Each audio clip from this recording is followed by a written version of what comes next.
everyone! Welcome back to my channel.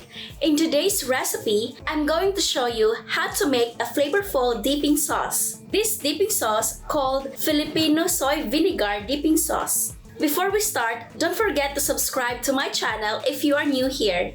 This flavorful dipping sauce is good accompaniment for all grilled dishes and fried dishes. This sauce is super easy to make. To start with, here are the ingredients for this recipe.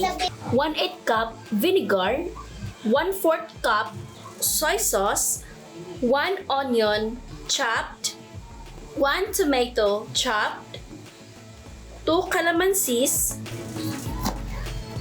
small chili, ground black pepper, salt, brown sugar, or you may have white sugar. In a bowl, add soy sauce,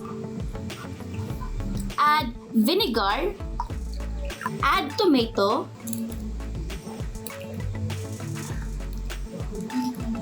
add onion,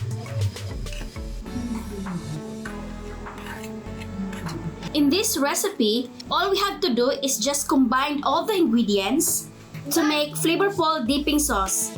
After placing those ingredients, we will season salt, ground black pepper, and brown sugar. Then stir. It's easy to prepare, and this is my favorite dipping sauce, especially when cooking grilled dishes and fried dishes. After stirring, add red chili. I put 3 chili because I love spicy sauce. The secret to make flavorful is to add calamansi. We will squeeze it.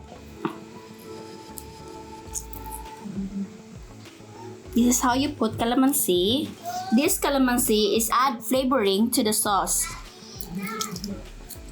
Then stir. And this is now our flavorful dipping sauce. If you're enjoying this, make sure to like, subscribe, and hit the bell. Thank you so much for watching.